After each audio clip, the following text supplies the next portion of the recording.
ನಿಮ್ಮ ಮನೆಯಲ್ಲೂ ಬಾಲ್ಕನಿ ಹೀಗೆ ಇದೆಯಾ? ಹೀಗೆ ಬಾಲ್ಕನಿ ಕಟ್ಟೋದ್ರಿಂದ ಆಗುವ ನಷ್ಟಗಳು ಯಾವ್ಯಾವು? ವಾಸ್ತುವಲ್ಲಿ ಬಾಲ್ಕನಿ ಬಗ್ಗೆ ಏನು ಹೇಳುತ್ತೆ ಅಂತ ಇವತ್ತಿನ ವಿಷಯದಲ್ಲಿ ತಿಳ್ಕೊಳ್ಳೋಣ.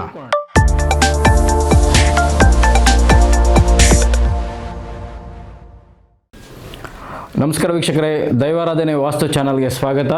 ಇವತ್ತು ಮತ್ತೊಂದು ಹೊಸ ವಿಷಯನ ತೊಗೊಂಬಂದಿದ್ದೀನಿ. ನಮ್ಮ ಫಾಲೋವರ್ಸ್ ಒಬ್ಬರು ಆತ್ಮೀಯರು ಮೇಡಮ್ ಅವರೊಬ್ಬರು ಒಂದು ಪ್ರಶ್ನೆನ ಕೇಳಿದ್ರು. ಸರ್, ನೀವು ಬಾಲ್ಕನಿ ಬಗ್ಗೆ ಇನ್ನೊಂದು ಥರ ವಿಡಿಯೋ ಮಾಡಬೇಕು. ನೀವು ಆಲ್ರೆಡಿ ಬಾಲ್ಕನಿ ಬಗ್ಗೆ 2 ವಿಡಿಯೋ ಮಾಡಿದ್ದೀರಾ. ಬೇರೆ ಏನಾದರೂ ಡಿಫ್ರೆಂಟಾಗಿ ಮಾಡಿ. ಯಾಕೆಂದರೆ ಈಗಿನ ಸಿಟಿಯಲ್ಲಿ ಬಾಲ್ಕನಿ ಅಂದರೆ ತುಂಬ ಇಂಪಾರ್ಟೆಂಟ್ ಆಗಿಬಿಟ್ಟಿದೆ. ನಾವು ನೇಚರ್ ನೋಡಬೇಕು, ಆ ಗ್ರೀನರಿ ನೋಡಿಕೊಂಡು ಕಾಫಿ ಕುಡಿಬೇಕು, ಅಲ್ಲಿ ಸ್ವಲ್ಪ ಹೊತ್ತು ಓದ್ಕೊಳ್ಬೇಕಾಗುತ್ತೆ. ಹಾಗಾಗಿ ಬಾಲ್ಕನಿಗೆ ತುಂಬ ಮಹತ್ವ ಇದೆ.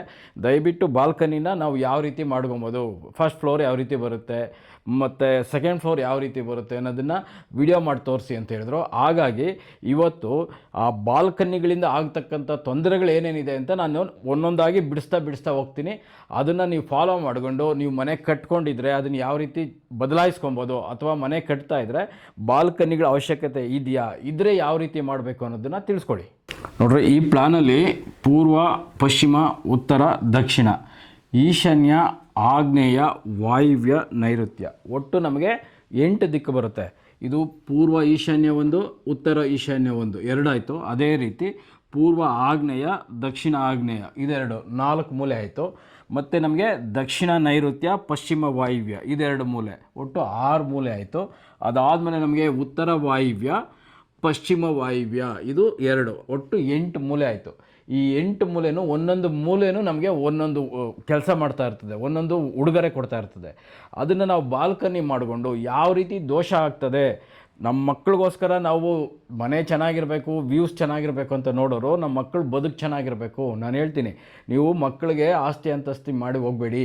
ಒಂದು ಒಳ್ಳೆ ಚೆನ್ನಾಗಿರೋದೊಂದು ಮನೆ ಮಾಡಿಕೊಟ್ಬಿಟ್ರೆ ಸಾಕು. ಅವರು ನಾವು ಏನು ಸಂಪಾದನೆ ಮಾಡಿರ್ತೀರೋ ಅದನ್ನು ಕಂಟಿನ್ಯೂ ಮಾಡ್ಕೊಂಡು ಹೋಗ್ಬಿಡ್ತಾರೆ. ಎಷ್ಟೋ ಜನ ಹಳೆ ಮನೆಗಿದ್ದಾಗ ತುಂಬ ಚೆನ್ನಾಗಿರ್ತಾರೆ, ಹೊಸ ಮನೆ ಕಟ್ಕೊಂಡು ಹೋದ್ಮೇಲೆ ಲಾಸ್ ಆಗ್ತಾರೆ. ಬೀದಿಗೆ ಬಂದಿರೋರು ಸುಮಾರು ಫ್ಯಾಮಿಲಿ ಇದ್ದಾವೆ. ಏನಕ್ಕೆ ಅಂದರೆ ನೋಡೋದಕ್ಕೆ ಒಳ್ಳೆ ಮನೆ ಕಟ್ಟೋದಲ್ಲ, ಅದರಲ್ಲಿ ಬಾಳಿ ಬದುಕಕ್ಕೆ ಹಾಕಬೇಕು. ಮೇಲೆ ನಾವು ಚೆನ್ನಾಗಿ ಐರನ್ ಆಗಿರೋ ಬಟ್ಟೆ ಹೆಂಗೆ ಹಾಕ್ತೀರಿ, ಒಳಗಡೆ ಬನೀನೂ ಚೆನ್ನಾಗಿರಬೇಕು. ಮೇಲೆ ಐರನ್ ಆಗಿರೋ ಬಟ್ಟೆ ಹಾಕ್ಬಿಟ್ಟು ಒಳಗಡೆ ಹರಿದೋಗಿರೋ ಬಟ್ಟೆ ಇರಬಾರ್ದು. ಹಾಗಾಗಿ ನಾನು ಎಲ್ಲರಿಗೂ ಹೇಳೋದೇನೆಂದರೆ, ನಮ್ಮ ಮಕ್ಳಿಗೆ ನಾವು ಒಳ್ಳೆ ಮನೆ ಮಾಡ್ಕೊಡೋಣ ಅನ್ನೋದೊಂದು ಕಾನ್ಸೆಪ್ಟ್ ನಂದು. ಹಾಗಾಗಿ ಇವತ್ತು ತುಂಬ ಜನ ಎಲ್ಲರೂ 99% ಬಾಲ್ಕನಿಗಳು ಮಾಡ್ಕೊತೀರ. ಆ ಬಾಲ್ಕನಿ ಮಾಡೋದ್ರಿಂದ ಏನೇನು ದೋಷ ಆಗುತ್ತೆ ಅಂತ ತಿಳ್ಕೊಳ್ಳೋಣ. ನೋಡಿ, ಇದು ಫಸ್ಟ್ ಫ್ಲೋರು ಅಂತ ತಿಳ್ಕೊಳ್ಳೋಣ. ಫಸ್ಟ್ ಫ್ಲೋರಲ್ಲಿ ನಮಗೆ ಸಾಮಾನ್ಯವಾಗಿ ನೈಋತ್ಯ ಮೂಲೆಯಲ್ಲಿ ಒಂದು ರೂಮ್ ಇರುತ್ತೆ, ವಾಯುವ್ಯದಲ್ಲಿರುತ್ತೆ, ಅಥವಾ ಅಗ್ನಿ ಮೂಲೆಯಲ್ಲಿರುತ್ತೆ. ನೈಋತ್ಯದಲ್ಲಂತೂ ಇದ್ದೇ ಇರುತ್ತೆ. ಈ ವಾಯುವ್ಯದಿಲ್ಲ ಅಂದರೆ ಅಗ್ನಿ ಮೂಲೆಯಲ್ಲಿರುತ್ತೆ. ಈ ಅಗ್ನಿ ಮೂಲೆಗೆ ಬಂದಾಗ ಏನಾಗುತ್ತೆ ನೋಡಿರಿ, ಇಲ್ಲಿ ಈಶಾನ್ಯದಲ್ಲಿ ಅದಕ್ಕೊಂದು ಬಾಗಿಲು ಕೊಟ್ಬಿಡ್ತಾರೆ. ಮನೆ ಒಳಗಡೆಯಿಂದ ಬಾಗಿಲು ಕೊಟ್ಟಾಗ ಇಲ್ಲಿ ಮತ್ತೆ ವಿಂಡೋ ಕಮ್ ಡೋರ್ ಮಾಡಿಬಿಡ್ತಾರೆ ಆಚೆಗೆ ಹೋಗೋದು, ಬಾಲ್ಕನಿಗೆ ಹೋಗೋಕ್ಕೆ. ನೋಡಿ, ಫಸ್ಟ್ ಏನಪ್ಪ ಅಂದರೆ, ನಾವು ಉತ್ತರದಿಂದ ದಕ್ಷಿಣಕ್ಕೆ ಮೆಜರ್ಮೆಂಟ್ ಮಾಡಿದಾಗ ಇದು ಅರ್ಧದಿಂದ ಈ ಕಡೆಗೆ ಬಂತು, ಇಲ್ಲಿ ಅರ್ಧ ಬರುತ್ತೆ. ಅರ್ಧದಿಂದ ಈ ಕಡೆ ಬಂದಾಗ ಅಗ್ನಿ ಮೂಲೆ ಆಗುತ್ತೆ. ನಮಗೆ ಈ ರೂಮ್ಗೆ ಈಶಾನ್ಯ ಆದರೆ ಟೋಟಲ್ ಮನೆಗೆ ಅಗ್ನಿ ಮೂಲೆ ಆಯಿತು. ನಾನು ಹೇಳ್ತೀನಿ, ಪ್ರತಿ ರೂಮ್ಗೂ ತೊಗೊಬೇಕು ಮತ್ತು ಅದು ಟೋಟಲ್ ಮನೆಗೂ ತೊಗೊಬೇಕು. ಎರಡಕ್ಕೂ ಮ್ಯಾಚ್ ಆದರೆ ಮಾತ್ರ ಫಾಲೋ ಆಗಿ. 50-50 ಚಾನ್ಸ್ ತೊಗೊಳೋದೇ ಬೇಡ. ಅಗ್ನಿ ಮೂಲೆಯಲ್ಲಿ ನಮಗೆ ಫಸ್ಟು ಬಾಗಿಲು ಬಂತು, ಟೆನ್ಷನ್ ಜಾಸ್ತಿ ಮಾಡುತ್ತೆ. ಗಂಡ ಹೆಂಡತಿಯಲ್ಲಿ ಹೊಂದಾಣಿಕೆ ಇರೋದಿಲ್ಲ, ಗಲಾಟೆ ಆಗ್ತದೆ, ಡೈವರ್ಸ್ ಆಗ್ತದೆ. ಯಾವಾಗ ನಮಗೆ ಅಗ್ನಿ ಮೂಲೆಯಲ್ಲಿ ಬಾಗಿಲು ಕೊಟ್ಟಾಗ, ಈ ಬಾಗಿಲು ಏನಕ್ಕೆ ಕೊಡ್ತೀರಳಿ, ಅಗ್ನಿ ಮೂಲೆ ಫಸ್ಟ್ ನಾವು ಬಾಲ್ಕನಿಗೋಸ್ಕರ ಕೊಡ್ತೀರಿ. ಈ ಬಾಲ್ಕನಿ ಕೊಟ್ಟಾಗ ನಾವು ಅಲ್ಲಿ ಬಾಗಿಲು ಕೊಡಲೇಬೇಕು. ಆವಾಗ ಏನಾಗುತ್ತೆ, ನಮಗೆ ಮನೆಯಲ್ಲಿ ಪ್ರಾಬ್ಲಮ್ ಸ್ಟಾರ್ಟ್ ಆಗ್ತದೆ. ನೆಕ್ಸ್ಟ್ ಬಂದು ನಾವು ನೋಡ್ರಿ, ಇಲ್ಲಿ ಅಗ್ನಿ ಮೂಲೆಯಲ್ಲಿ ಬಾಲ್ಕನಿ ಬಂದಾಗ ನೋಡಿ, ಇಲ್ಲಿಂದ ಇಲ್ಲಿಗೆ ನಾವು ಇವಾಗ ಸಪೋಸ್ 30 ಅಡಿ ಬಂತು ಅಂತ ಇಟ್ಕೊಳ್ಳಿ. ಅದೇ ಇಲ್ಲಿ ನಾವೊಂದು 6 ಅಡಿ ಬಾಲ್ಕನಿ ಕೊಟ್ಟಾಗ ಇಲ್ಲಿಂದ ಇಲ್ಲಿಗೆ 24 ಅಡಿ ಬರುತ್ತೆ. ಸೊ ಇದು ಬೆಳೀತು. ದೇವಮೂಲೆ ಬೆಳೆದ್ರೆ ಒಳ್ಳೆಯದು. ಆದರೆ ಅಗ್ನಿ ಮೂಲೆ ಕಟ್ಟಾಯಿತು, ಯಾರ ಮನೇಲಿ ಅಗ್ನಿ ಮೂಲೆ ಕಟ್ಟಾಗುತ್ತೆ, ಹೆಣ್ಣು ಮಕ್ಕಳಿಗೆ ತೊಂದರೆ ಆಗ್ತದೆ. ಪ್ರತಿಯೊಬ್ಬರು ನಾನು ನೋಡ್ತಾ ಇದ್ದೀನಿ, ನಾನೊಂದು 20 ವರ್ಷದಿಂದ ವಾಸ್ತು ನೋಡ್ತಾ ಇದ್ದೀನಿ. ಅಷ್ಟು ವರ್ಷದಿಂದ ನಾನು ನೋಡ್ತಾ ಇರೋದೇನಪ್ಪ ಅಂದರೆ, ಬರೀ ಮನೆ ಯಜಮಾನ್ ಬಗ್ಗೆನೇ ನೋಡ್ತಾರೆ, ಮನೆ ಗಂಡು ಮಕ್ಕಳ ಬಗ್ಗೆನೇ ಯೋಚನೆ ಮಾಡ್ತಾರೆ. ಇಲ್ಲ, ನಮಗೆ ಅಡುಗೆ ಮಾಡೋಕ್ಕಂತ ಅಮ್ಮ ಇರ್ಬೋದು, ಹೆಂಡ್ತಿ ಇರ್ಬೋದು, ತಂಗಿ ಇರ್ಬೋದು, ಅಕ್ಕ ಇರ್ಬೋದು, ಮಗಳಿರ್ಬೋದು, ಯಾರೇ ಆದ್ರೂ ಅವರು ನಮ್ಗೆ ಇಂಪಾರ್ಟೆಂಟು, ಅವ್ರಿಗೂ ಕೊಡಬೇಕು. ನಾನು ಮೊನ್ನೆ ಒಂದು ಕಲ್ಯಾಣ ನಗರದಲ್ಲಿ ಹೋಗಿದ್ದೆ. ಅವ್ರು ಏನು ಮಾಡಿದ್ದಾರೆ ಅಂದರೆ ಈಶಾನ್ಯ ಪೋರ್ಟಿಕೆ ತೊಗೊಂಡಿದ್ದಾರೆ, ಅಗ್ನಿಮೂಲೆ ತೊಗೊಂಡಿಲ್ಲ. ನಾನು ಕೇಳಿದೆ ಯಾಕೆ ಅಂತ. ಆಂಧ್ರದವ್ರು ಅಂತ ಯಾರೋ ವಾಸ್ತು ನೋಡೋರು, ವಾಸ್ತು ಚೆನ್ನಾಗಿ ಮಾಡಿಸಿದ್ದಾರೆ, ಆದರೆ ಅದೊಂದು ಪೋರ್ಟಿಕೆ ನಾನು ಕೇಳಿದೆ ಯಾಕೆ ನೀವು ಅಗ್ನಿಮೂಲೆ ಕಟ್ ಮಾಡಿದ್ರಿ ಅಂತ. ಅವ್ರು ಹೇಳಿದ್ರು ಸರ್ ಅಗ್ನಿಮೂಲೆ ಬೆಳಿಬಾರ್ದು ಅಂತ ಅವ್ರು ಕಟ್ ಮಾಡಿಸಿದ್ರು ಅಂತ. ಅಲ್ಲ ಸರ್, ಅಗ್ನಿಮೂಲೆ ಬೆಳಿಬಾರ್ದು ಅಂತಲ್ಲ, ಈಕ್ವಲ್ ತೊಗೊಳ್ಳಿ. ಈಶಾನ್ಯ ಮೂಲೆ ಪೋರ್ಟಿಕೆ ಏನಿದೆಯೋ ನೋಡ್ರಿ, ಇಲ್ಲಿಂದ ಇದು ಎಷ್ಟಿದೆಯೋ ಇದು ಅಷ್ಟೇ ತೊಗೊಳ್ಳಿ. ಅವಾಗ ಬೆಳೆದಂಗೆ ಹೆಂಗಾಗುತ್ತೆ, ಅಗ್ನಿಮೂಲೆ ಈಕ್ವಲ್ ಆಗುತ್ತಲ್ವಾ. ಅವರೂ ಚೆನ್ನಾಗಿರ್ಬೇಕಲ್ವ, ನಮ್ಮನೇಲಿರ್ತಕ್ಕಂಥ ಲೇಡೀಸು ಅವರು ಚೆನ್ನಾಗಿರ್ಬೇಕಲ್ವ. ಹಾಗಾಗಿ ಇದು ಪೋರ್ಟಿಕೆ ಇರ್ಬೋದು, ಬಾಲ್ಕನಿ ಇರ್ಬೋದು, ನಾವು ಆಚೆಯಿಂದ ಆಚೆಗೆ ಟೇಪ್ ತೊಗೊಳ್ಳಿ, ಸಂತೋಷ. ಆಚೆಯಿಂದ ಆಚೆಗೆ ಟೇಪ್ ತೊಗೊಂಡಾಗ ಇದೆರಡು ಸೇಮ್ ಬರ್ತದೆ, ತೊಗೊಳ್ಳಿ. ಆದರೆ ಒಳಗಡೆಯಿಂದ ನಾವು ಒಳಗಡೆಗೆ ಟೇಪ್ ತೊಗೊಂಡಾಗ ಇದು ನಮಗೆ ಕಡಿಮೆ ಆಯಿತು. ನಾನು ಹೇಳೋದು ಇಷ್ಟೇ, ಚಾನ್ಸ್ ತೊಗೊಂಬಿಡಿ. ಆಚೆಯಿಂದ ಆಚೆನೂ ಕರೆಕ್ಟಾಗಿರಬೇಕು, ಒಳಗಡೆಯಿಂದ ಒಳಗಡೆನೂ ಕರೆಕ್ಟಾಗಿರಬೇಕು. ಅದು ಮಾಡಿ. ಕಣ್ಣವ್ರ ಸಹಾಯ ಮಾಡಬಾರ್ದು. ಅವರು ಕುಣಿಸ್ತಾರೆ, ಕುಣಿಯೋರು ಯಾರು? ನೀವು. ನಿಮಗೆ ಕಾಲು ನೋವು ಬರೋದು, ಕುಣಿಸೋರು ಕಾಲು ನೋವು ಬರೋಲ್ಲ, ಅರ್ಥ ಮಾಡ್ಕೊಳ್ಳಿ. ಇನ್ನರು ಸ್ಕ್ವೇರ್ ಇರಲಿ, ಔಟ್ಸೈಡಿಂದ ಔಟ್ಸೈಡೂ ಸ್ಕ್ವೇರ್ ಇರಲಿ. ಬಂದು ಹೇಳ್ದವ್ರ ಮಾತೆಲ್ಲ ಕೇಳಬೇಡಿ, ಯಾಕೆಂದರೆ ಆ ಮನೇಲಿರೋದು ನೀವು. ಇದು ಪೂರ್ತಿ ಪ್ರಮಾಣದ ರಿಸಲ್ಟ್ ಕೊಡ್ತಾ ಇರ್ತದೆ, ಅದನ್ನು ಅನುಭವಿಸೋದು ನೀವು. ಯಾಕೆ ನೀವು ಆಚೆಯಿಂದ ಆಚೆ ಟೇಪ್ ತೊಗೊಂಡು ಕರೆಕ್ಟಾಗಿದೆ ಅಂತೀರಾ? ಆಯಿತು, ಆಚೆಯಿಂದ ಆಚೆನೂ ತೊಗೊಳ್ಳಿ, ಒಳಗಡೆಯಿಂದ ಒಳಗಡೆನೂ ತೊಗೊಳ್ಳಿ, ಅವಾಗ ಕರೆಕ್ಟಾಗಿ ಬರುತ್ತೆ ನಮಗೆ. ಇಲ್ಲಿ ಅಗ್ನಿಮೂಲೆ ಕಟ್ಟಾದಾಗ ಆ ಮನೆಯ ಹೆಂಗಸರಿಗೆ ತೊಂದರೆ ಆಗ್ತದೆ. ನೀವು ಅದು ಹೆಂಡ್ತಿ ಇರ್ಬೋದು, ಅಮ್ಮ ಇರ್ಬೋದು, ಮಗಳಿರ್ಬೋದು, ಅಕ್ಕ ತಂಗಿ ಇರ್ಬೋದು, ಅತ್ತೆಗಳಿರ್ಬೋದು.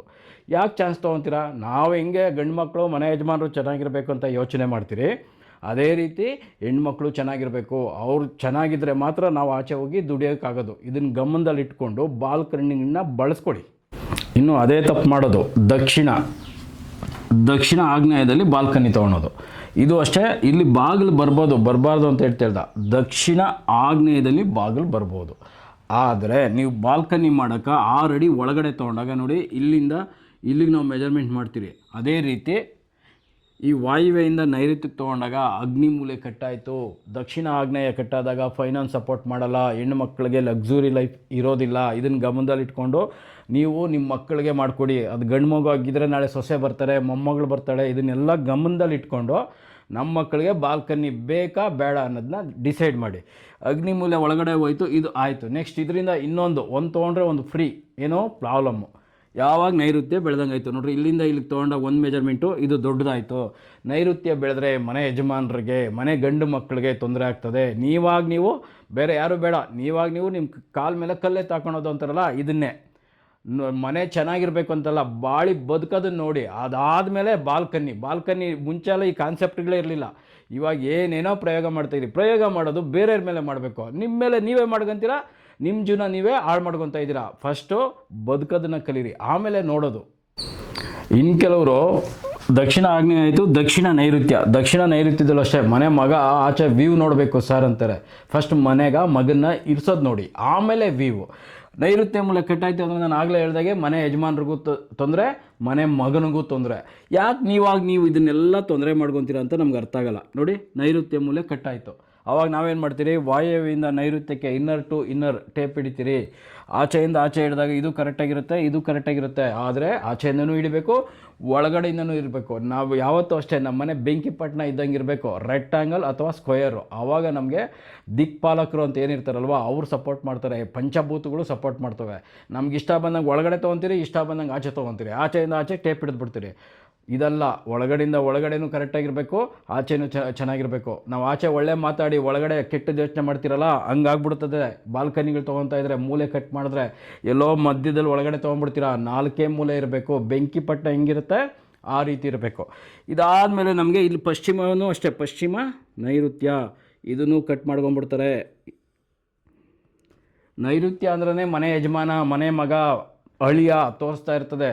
ಯಾರ್ಯಾರು ಕಟ್ ಮಾಡ್ಕೊತೀರಾ ಅವರೆಲ್ಲ ಫೈಲೋರು, ತುಂಬ ಅನುಕೂಲಸ್ಥರು ನೋಡಿ, ತುಂಬ ಚೆನ್ನಾಗಿ ಬದುಕ್ತಾ ಇರ್ತಾರೆ. ಅವ್ರ ಊರಿಕೆ ನ್ಯಾಯ ಮಾಡ್ತಾರೆ. ಮಗನ ಅವ್ರ ಕೈಗೆ ಸಿಕ್ಕಲ್ಲ, ಮಗನ ಅವ್ರ ಮಾತು ಕೇಳಲ್ಲ. ಯಾಕೆ? ನೈಋತ್ಯನ ನೀವು ಕಟ್ ಮಾಡ್ಕೊತೀರಾ. ನೈಋತ್ಯ ಕಟ್ ಮಾಡಿ ನೀವು ಬದುಕಿರೋದು ಅಪ್ಪ ಮಾಡಿರೋ ಮನೇಲಿ, ನೀವು ಮಾಡಿರೋ ಮನೇಲಿ ನಿಮ್ಮ ಮಕ್ಕಳು ಬದುಕ್ತಾರೆ. ನೀವೇನೇನು ದೋಷ ಮಾಡಿರ್ತೀರ ಅದೆಲ್ಲ ನಮ್ಮ ಮಕ್ಕಳು ನಮ್ಗೆ ಕೊಡ್ತಾ ಇರ್ತಾರೆ. ನಾವು ಮಕ್ಕಳನ್ನ ಬೈಯೋದಲ್ಲ, ಅವ್ರು ತಪ್ಪು ಮಾಡ್ತಾರೆ ಅಂತಲ್ಲ. ನಾವು ಅವ್ರಿರೋ ಅಂಥ ಮನೇನ ಆ ಥರ ಕಟ್ಟಿರ್ತೀರಿ, ಆ ಥರ ಇರೋ ರೂಮಲ್ಲಿ ಅವ್ರನ್ನ ಬಿಟ್ಟಿರ್ತೀರಿ. ಹಾಗಾಗಿ ಅವರು ಆ ಥರ ವರ್ತಿಸ್ತಾ ಇರ್ತಾರೆ ಅಷ್ಟೇ. ನಮ್ಮ ಮನೇಲಿ ಏನಿರುತ್ತೆ ಅದು, ನಾನು ಹೇಳ್ತೀನಲ್ವ, ನಾವೇನಾದರೂ ಭಗವಂತ ಕೊಟ್ಟರೆ ಸ್ವಲ್ಪ ಸೇರಿಸ್ಬಿಟ್ಟು ರಿಟರ್ನ್ ಕೊಡ್ತಾನೆ. ಅದೇ ರೀತಿ ನಮ್ಮ ಮನೆಗೆ ನಾವು ಏನೇನು ಕೊಡ್ತೀರಿ ಅದು ನಮ್ಗೆ ರಿಟರ್ನ್ ಕೊಡ್ತಾ ಇರ್ತದೆ. ಅದನ್ನು ಗಮನದಲ್ಲಿ ಇಟ್ಕೊಳ್ಳಿ. ವಾಸ್ತು ಅನ್ನೋ ಸಬ್ಜೆಕ್ಟ್ ಇರೋದೇ ದೊಡ್ಡ ಸಮುದ್ರ ಇದ್ದಂಗೆ. ನಾನು ಕಲ್ತಿರೋದು ಎಲ್ಲೋ ಸ್ವಲ್ಪ, ದಿನಾ ಸೈಟಲ್ಲಿ ಕಲಿತಾ ಇರ್ತೀನಿ. ನಾನು ದಿನಕ್ಕೆ 4ರಿಂದ 6 ಮನೆ ವಿಸಿಟ್ ಮಾಡ್ತೀನಿ. ಎಷ್ಟಾಗುತ್ತೋ ಅಷ್ಟು ನಾನು ಕಲಿತಾ ಇರ್ತೀನಿ. ಅವ್ರ ಹತ್ರ ಹೇಳ್ತೀನಿ, ಸರ್ ಇದು ತುಂಬ ಚೆನ್ನಾಗಿದೆ ನಿಮ್ಮ ಐಡಿಯಾ, ಇಲ್ಲಿಂದ ಆಚೆ ನಾನು ಬಳಸ್ಕೊತೀನಿ. ಯಾಕೆಂದರೆ ಒಳ್ಳೇದನ್ನು ಹಂಚ್ತಾ ಇರಬೇಕು, ಹಂಚಿದಷ್ಟು ನಮಗೆ ರಿಟರ್ನ್ ಬರ್ತಾ ಇರ್ತದೆ. ಇದನ್ನು ಗಮನದಲ್ಲಿ ಇಟ್ಕೊಂಡು ನೈಋತ್ಯ ಮೂಲೆಗಳನ್ನ ಕಟ್ ಮಾಡ್ಕೊಬೇಡಿ, ಬಾಲ್ಕನಿಗಳು ಕೊಡಬೇಡಿ. ನೈಋತ್ಯ ಅಂದ್ರೇ ಇಲ್ಲಿ ರಾಕ್ಷಸ ಇರ್ತಾನೆ. ಯಾವಾಗ ಇಲ್ಲಿ ಬಾಗಿಲುಗಳು ಕೊಟ್ಬಿಡ್ತೀರೋ ಅವ್ನು ಒಳಗಡೆ ಬರ್ತಾನೆ.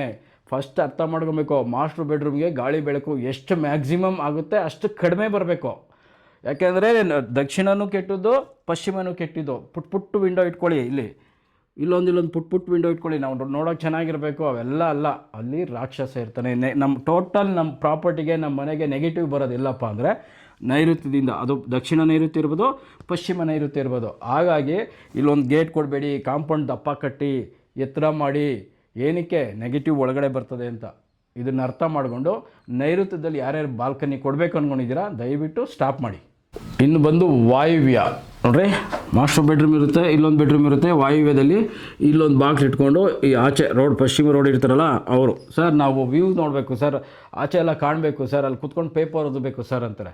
ನೋಡಿ, ಇದು ವಾಯುವ್ಯ ಕಟ್ಟಾಗ್ತಿದ್ದಾಗೆ ನಮಗೆ ಇನ್ನರ್ ಟು ಇನ್ನರ್ ನೋಡಿ, 1 2 3 4 5 ಮೂಲೆ ಕ್ರಿಯೇಟ್ ಆಯಿತು. ನಾನು ಆಗ್ಲಿಂದ ಹೇಳ್ತಾ ಇರೋದೇನೋ 4 ಮೂಲೆ ಇರಬೇಕು. ವಾಯುವ್ಯ ಕಟ್ಟಾಗ್ತಿದ್ದಂಗೆ ಮನೆ ಯಜಮಾನರಿಗೆ, ಮನೆ ಮಗನಿಗೆ ತೊಂದರೆ ಆಗ್ತದೆ. ಗ್ರೋತ್ ಇರೋದಿಲ್ಲ, ಬೆಳವಣಿಗೆ ಸ್ಲೋ. ಹೇಳ್ತಾರಲ್ಲ ಸರ್ 6 ಹತ್ತಾ ಇಲ್ಲ 3 ಇಳಿತಾ ಇಲ್ಲ ಅಂದರೆ ನೋಡಿರಿ, ಇದೆ ವಾಯುವ್ಯ ಕಟ್ಟಾದಾಗ ನಮಗೆ ಈ ಪ್ರಾಬ್ಲಮ್ಗಳಾಗ್ತವೆ. ಪಶ್ಚಿಮ ವಾಯುವ್ಯ ಡೋರ್ ಬರ್ಬೋದು, ಆದರೆ ವಾಯುವ್ಯ ಕಟ್ಟಾಯಿತು. ಇದನ್ನು ಗಮನದಲ್ಲಿ ಇಟ್ಕೊಳ್ಳಿ. ಇನ್ನು ಕೆಲವ್ರು ಏನು ಮಾಡ್ತಾರೆ ಅಂದರೆ ಈ ಕಡೆ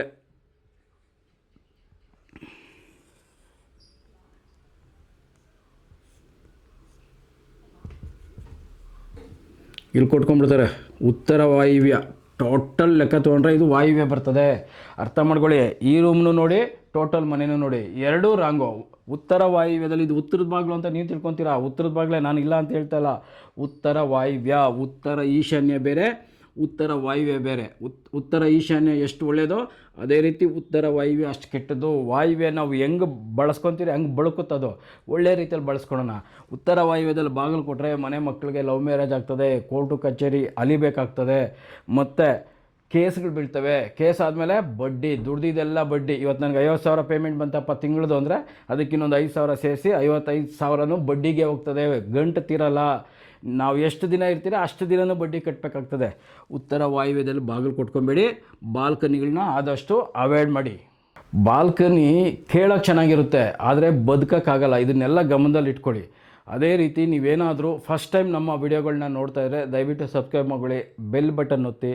ನಿಮ್ಗೆ ಇದೇ ರೀತಿ ಇನ್ನೂ ಒಳ್ಳೊಳ್ಳೆ ವಿಡಿಯೋನ ನಾನು ಸಾಧ್ಯವಾದಷ್ಟು ವಿಡಿಯೋ ಮಾಡೋದಕ್ಕೆ ಪ್ರಯತ್ನ ಪಡ್ತಾ ಇರ್ತೀನಿ ಅಂತ ಹೇಳ್ತಾ, ಯಾರಿಗಾದರೂ ಈ ವಿಷಯ ಇಷ್ಟ ಆಯಿತು ಅಂದರೆ ಲೈಕ್ ಮಾಡಿ. ಮತ್ತೆ ಬಾಲ್ಕನಿ ಬಗ್ಗೆ ಮತ್ತೆ ಇನ್ನೊಂದು ವಿಡಿಯೋ ಮಾಡ್ತೀನಿ. ನಿಮಗೂ ಇದರಲ್ಲಿ ಏನಾದರೂ ಡೌಟ್ ಇದ್ದರೆ ಕಮೆಂಟ್ಸಲ್ಲಿ ತಿಳಿಸಿ. ಫೋನ್ ಮಾಡಬೇಡಿ, ದಯವಿಟ್ಟು ಬ್ಯುಸಿಯಲ್ಲಿರ್ತೀನಿ. ಕಮೆಂಟ್ಸಲ್ಲಿ ತಿಳಿಸಿ, ನಾನು ಅದಕ್ಕೆ ಉತ್ತರ ಕೊಡೋಂಥ ಪ್ರಯತ್ನ ಮಾಡ್ತೀನಿ. ನಿಮಗೇನಾದರೂ ಸೈಟ್ ವಿಸಿಟಿಂಗ್ ಬೇಕಾದರೆ ಫೋನ್ ಮಾಡಿ, ನಾನು ಬಂದು ಸೈಟ್ ವಿಸಿಟಿಂಗ್ ಮಾಡಿಕೊಡ್ತೀನಿ. ತುಂಬ ಜನ ಪ್ಲ್ಯಾನ್ಗಳು ಕಳಿಸ್ಬೇಡಿ. ನೀವು ನನ್ನ ಹತ್ರ ವೆರಿಫಿಕೇಷನ್ ಮಾಡಿಸ್ಕೊಳಂಗಿದ್ರೆ ಫೋನ್ ಮಾಡಿ ಆಮೇಲೆ ಕಳಿಸ್ಬೇಕು. ದಯವಿಟ್ಟು ಫೋನ್ ಮಾಡ್ದಿರಾ ಪ್ಲ್ಯಾನ್ಗಳನ್ನ ಕಳಿಸ್ಬೇಡಿ ಅಂತ ಹೇಳ್ತಾ ಮತ್ತೊಂದು ವಿಡಿಯೋದಲ್ಲಿ ಮತ್ತೆ ಬರ್ತೀನಿ. ನಮಸ್ಕಾರ.